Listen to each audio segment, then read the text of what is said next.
Chapter 1: The Greatest Digital Fortress Ever Built. In the modern economy, data represents wealth in its purest form. A skilled attacker operating from a bedroom can steal more value than the most notorious pirates in history without ever setting foot outside their front door. This isn't hyperbole or fiction. This is the reality of contemporary cybersecurity, where digital fortresses protect assets worth billions, and their failure can devastate organizations, economies, and lives. The most effective way to understand this landscape is through the lens of history, examining how the fundamental principles of protection have remained constant while the battlegrounds have shifted from physical to digital realms. Our examination begins with a catastrophic failure that occurred on February 5, 2016, when cybercriminals successfully executed what many consider the greatest digital heist in history. The target was Bangladesh Bank, the country's central bank, where attackers managed to steal $81 million from what was believed to be a secure financial system. The theft was executed remotely, requiring no physical presence, no weapons, and no traditional criminal infrastructure. The attackers succeeded because the bank had fundamentally violated principles of protection that have safeguarded valuable assets for millennia. By understanding both this failure and the enduring principles that could have prevented it, cybersecurity professionals can build digital defense systems as resilient as the greatest fortifications in human history. These are not theoretical concepts but practical frameworks that determine whether an organization's most critical assets remain secure or become another cautionary tale. The fortress that time cannot defeat. To understand effective digital defense, we must first examine the most successful physical fortress in human history. In southern France stands Carcassonne, a medieval citadel that has withstood every siege attempt for over 2 millennia. No army, regardless of size or sophistication, has ever successfully breached its defenses. This perfect defensive record exists not because of a single impenetrable wall or an unbeatable weapon, but because of strategic design principles that remain relevant in our digital age. Carcassonne's architects understood that true security emerges from layered defense systems where multiple independent barriers work in coordination. The fortress features concentric rings of protection, a water-filled moat that slows approaching forces, massive outer walls that resist direct assault, inner fortifications that create kill zones for any breach, and final strongholds that protect the most critical assets. Each layer serves a specific purpose, and the failure of any single element does not compromise the entire system. This architectural philosophy directly translates to modern cybersecurity through the principle known as defense in depth. Where physical castles layer stone walls and water barriers, digital fortresses layer firewalls, intrusion detection systems, endpoint protection, and access controls. The underlying strategy remains identical: force attackers to overcome multiple independent challenges, each designed to detect, delay, or defeat different types of threats. The Bangladesh Bank breach demonstrates what happens when organizations abandon these time-tested principles. The bank's digital infrastructure relied primarily on a single authentication system to protect access to the SWIFT network used for international money transfers. Once attackers compromised these credentials, they faced no additional barriers to executing fraudulent transactions worth tens of millions of dollars. The bank had built what medieval strategists would recognize as a single-wall fortress, a design abandoned centuries ago because of its inherent vulnerability. Rule 1. Implement defense in depth. Modern defense in depth requires multiple independent security layers that address different attack vectors and failure modes. This approach recognizes that no single security control, regardless of its sophistication, can address all possible threats. Each layer should be capable of functioning independently while contributing to an integrated defensive strategy. At the network perimeter, organizations deploy firewalls, intrusion prevention systems, and web application firewalls to filter malicious traffic before it reaches internal systems. These controls serve as the digital equivalent of a castle's outer walls, blocking obvious attacks while monitoring for suspicious patterns that indicate more sophisticated threats. Within the internal network, endpoint detection and response systems monitor individual devices for signs of compromise, while network segmentation limits the potential spread of successful attacks. These controls function like the internal walls and checkpoints within a medieval fortress, containing threats that penetrate the outer defenses. At the application layer, strong authentication mechanisms, input validation, and secure coding practices prevent attackers from exploiting software vulnerabilities to gain unauthorized access or execute malicious code. These represent the final defensive positions that protect the most critical assets and functions. Supporting all technical layers, comprehensive logging and monitoring systems provide the situational awareness necessary for effective defense. Like the watchman on castle walls, these systems detect attack patterns, coordinate defensive responses, and provide the intelligence needed for continuous improvement. The Bangladesh Bank possessed some of these individual components, but failed to implement them as an integrated defensive system. Their firewall configuration allowed the SWIFT terminal to communicate directly with external systems without adequate monitoring or validation. Their authentication systems lacked multi-factor verification for high-value transactions. Their transaction monitoring failed to detect obviously suspicious patterns like large transfers initiated during off-hours to previously unknown recipients. A properly implemented defense in-depth strategy would have detected and stopped the attack at multiple points. Even if attackers had successfully compromised initial credentials, subsequent layers would have identified the unusual transaction patterns, validated the transfer requests through separate channels, and required additional authorization for movements of such significant amounts. Rule 2. Enforce the principle of least privilege. Medieval fortress designers understood that access control was fundamental to security. The master of arms held keys to the armory, but not to the treasury. Kitchen staff could access food stores, but not the lord's private chambers. Stable hands worked with horses, but never handled sensitive correspondence. Each person received exactly the access necessary for their role, and no more. This principle, known in cybersecurity as least privilege, requires that users, processes, and systems have only the minimum permissions necessary to perform their authorized functions. Implementing least privilege reduces the attack surface available to both external threats and malicious insiders, while limiting the potential damage from compromised accounts. Effective least privilege implementation begins with comprehensive role analysis to determine the specific access requirements for each position within the organization. Rather than granting broad permissions and hoping users will self-regulate, administrators should provide precisely the access needed for each role while establishing clear processes for requesting additional permissions when business needs change. Regular access reviews ensure that permissions remain aligned with current responsibilities. When employees change roles, leave the organization, or complete temporary assignments, their access should be promptly updated or revoked. Many security breaches exploit stale accounts that retain permissions long after the associated business justification has expired. The Bangladesh Bank's failure to implement least privilege contributed significantly to the scale of the breach. The compromised accounts possessed the authority to initiate transfers of virtually unlimited amounts without requiring additional approvals or validations. Staff members responsible for routine administrative tasks held permissions that allowed them to execute transactions worth tens of millions of dollars. A proper least privilege implementation would have limited individual accounts to much smaller transaction amounts while requiring escalated approval processes for larger transfers. Even if attackers had successfully compromised the initial accounts, they would have been unable to execute transactions of the magnitude that made this breach historically significant. Professional implementation of least privilege extends beyond simple permission assignment to include privileged access management systems that monitor and control administrative accounts, just-in-time access provisioning that grants elevated permissions only when needed for specific tasks, and automated systems that enforce consistent policy application across complex IT environments. Rule 3. Enforce separation of duties. No medieval fortress entrusted a single individual with complete authority over the treasury. Opening the vault required 2 guards, each holding separate keys, both present and in agreement about the legitimacy of the access request. This system, known as dual control, made it virtually impossible for a single person to steal treasury contents, whether through malicious intent or coercion.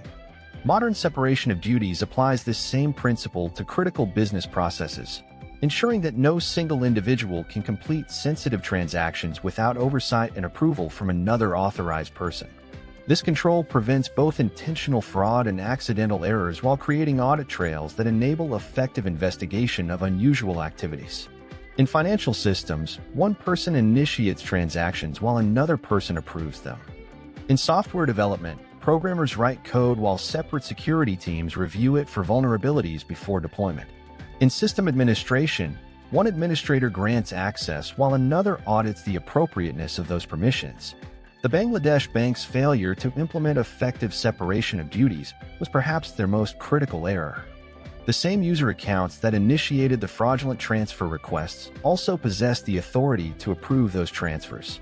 This meant that once attackers compromised a single set of credentials, they could complete transactions worth tens of millions of dollars without any additional human oversight or verification. Effective separation of duties requires more than just dividing tasks between different people. It requires ensuring that those people cannot easily collude, that their actions are independently verified, and that the system creates clear audit trails showing who performed which actions and when. In high-security environments, this may include time delays between initiation and approval, independent verification of transaction details, and requirements for physical presence or biometric authentication. Professional implementation also addresses potential circumvention attempts. Systems should prevent users from approving their own requests, even when they hold multiple roles. Approval workflows should require genuinely independent verification rather than simple acknowledgement. Emergency processes that bypass normal separation of duties should be heavily monitored and require post-incident review to ensure they weren't abused. Rule 4. Security by design. Would an architect design a building and then afterward decide where to put the foundation? Would an engineer create a bridge and then subsequently consider whether it needs to support weight?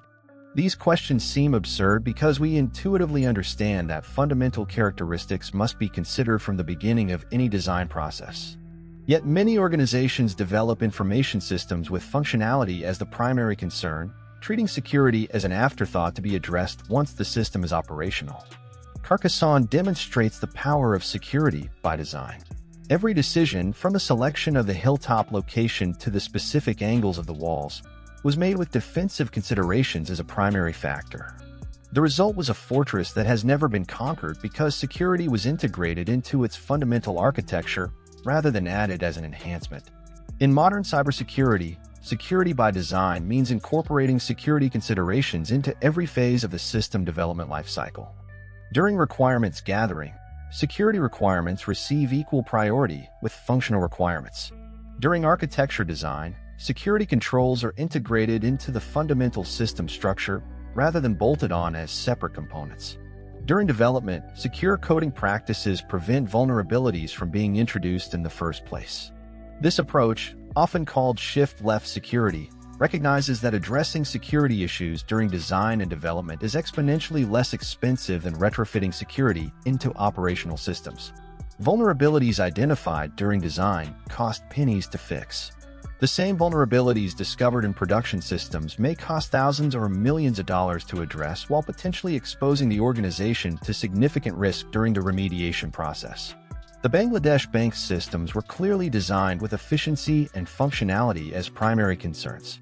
Security considerations appear to have been secondary, resulting in systems that process transactions quickly and reliably, but lack the monitoring, validation, and control mechanisms necessary to detect and prevent unauthorized transfers. A security by design approach would have integrated robust authentication, authorization, and monitoring capabilities into the fundamental system architecture. Transaction validation would have been built into the core processing logic, rather than added as a separate system that could be bypassed. Unusual transaction patterns would have triggered automatic holds and human review processes that were integral to the system's operation, rather than optional enhancements. Professional security by design implementation includes threat modeling during the architecture phase to identify potential attack vectors before systems are built. Secure development practices ensure that common vulnerabilities like injection attacks and authentication bypasses are prevented through proper coding techniques. Security testing throughout the development process validates that security controls function correctly before systems reach production. Rule 5. Embrace usable security. The most sophisticated lock in the world provides no protection if it's so difficult to use that people leave it open.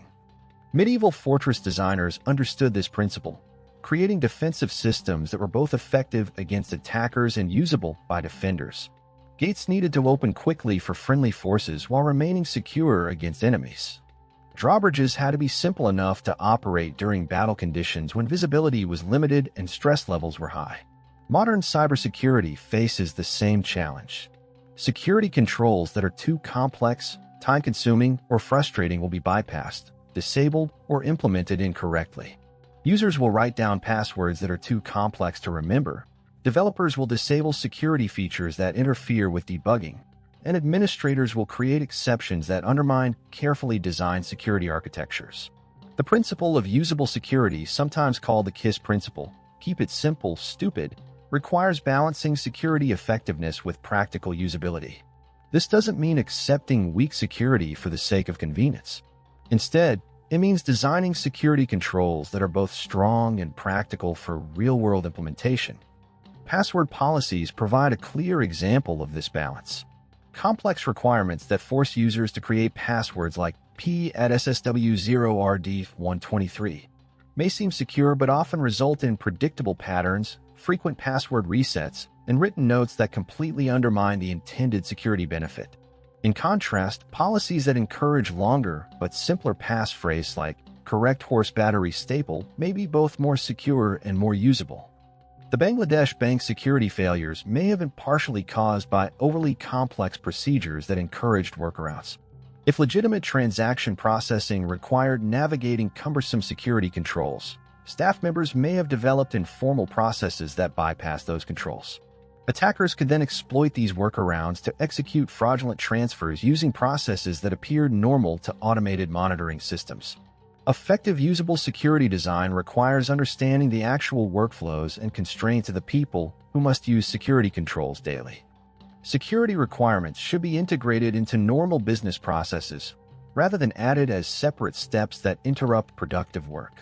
Where possible, security controls should be transparent to users, operating automatically in the background rather than requiring constant user interaction. Professional implementation includes user experience testing for security controls to ensure they can be used correctly under real-world conditions. Security awareness training should focus on helping users understand how to work effectively within security constraints rather than viewing security as an obstacle to overcome. Regular feedback from users helps identify controls that are being bypassed or implemented incorrectly, enabling continuous improvement of both security and usability. The dangerous illusion of security through obscurity. Throughout history, some fortress builders believed that secrecy could substitute for strength. They built hidden castles in remote locations, hoping that enemies would never discover their existence. This strategy occasionally provided temporary protection, but it invariably failed when determined attackers conducted reconnaissance and located the hidden fortifications. Carcassonne took the opposite approach. Its location was obvious to anyone in the region, and its defensive capabilities were clearly visible. Yet this transparency didn't diminish its security because the fortress's strength came from its design and construction rather than its secrecy. Attackers could study Carcassonne's walls, towers, and gates in detail, but that knowledge didn't provide them with any practical advantage in breaching the defenses. Security through obscurity represents one of the most persistent and dangerous misconceptions in cybersecurity. Organizations that rely on keeping their security mechanisms secret assume that attackers won't be able to exploit vulnerabilities they can't see. This assumption fails because professional attackers have sophisticated reconnaissance capabilities and typically discover hidden systems through network scanning, social engineering, or insider information. Effective security systems remain secure even when their design and operation are fully known to attackers. The strength lies in cryptographic keys, authentication credentials, and other secret information that is genuinely difficult to obtain, not in hiding the existence or operation of the security systems themselves. The Bangladesh bank appears to have relied partially on security through obscurity, assuming that their internal financial systems were sufficiently unknown to outside attackers.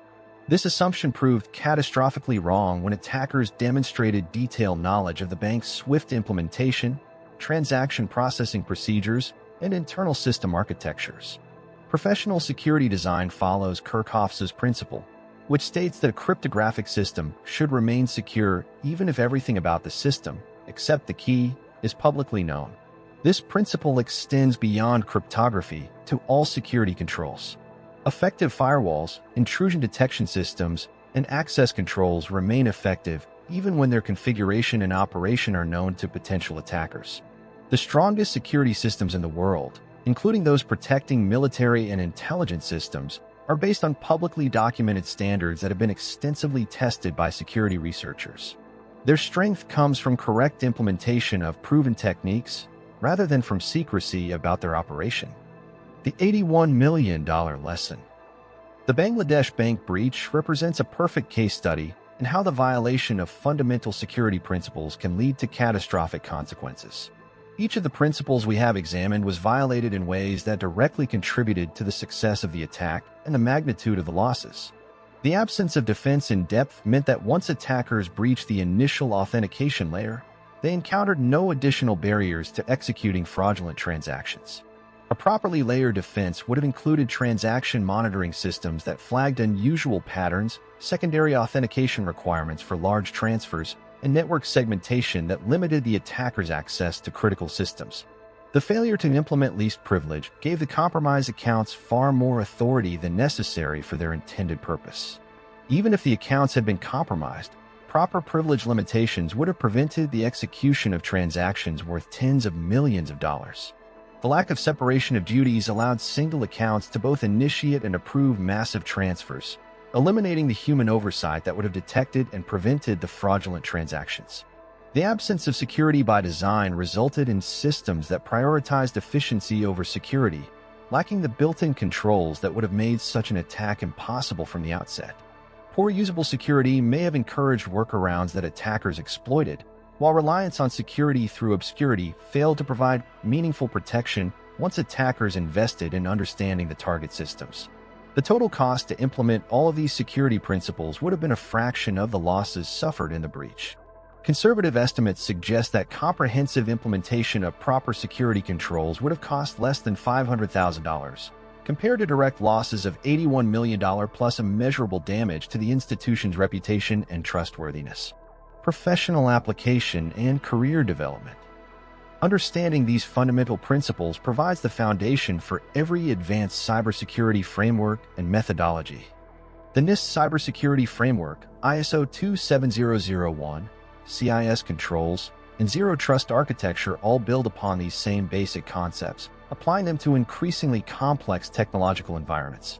For cybersecurity professionals, mastery of these principles enables effective risk assessment, security architecture design, and incident response across any technology platform or business environment. These are not abstract theoretical concepts but practical tools that determine whether organizations successfully protect their critical assets or become the subject of future case studies in security failure. The principles also provide a framework for career development within cybersecurity. Entry-level positions may focus on implementing specific technical controls, but advancement requires understanding how individual controls contribute to comprehensive defensive strategies. Senior roles involve designing security architectures that balance multiple competing requirements while maintaining alignment with fundamental protective principles. As technology continues to evolve from cloud computing to artificial intelligence to quantum computing, the specific implementation details of these principles will change. However, the underlying strategic concepts will remain constant because they reflect fundamental truths about how protection works in contested environments. The next phase of our exploration will examine how these principles manifest through the three fundamental objectives of information security: confidentiality, integrity, and availability. These objectives, known as the CIA Triad, provide the framework for evaluating and implementing specific security controls while maintaining focus on the ultimate purpose of cybersecurity: protecting valuable assets from those who would steal, modify, or destroy them.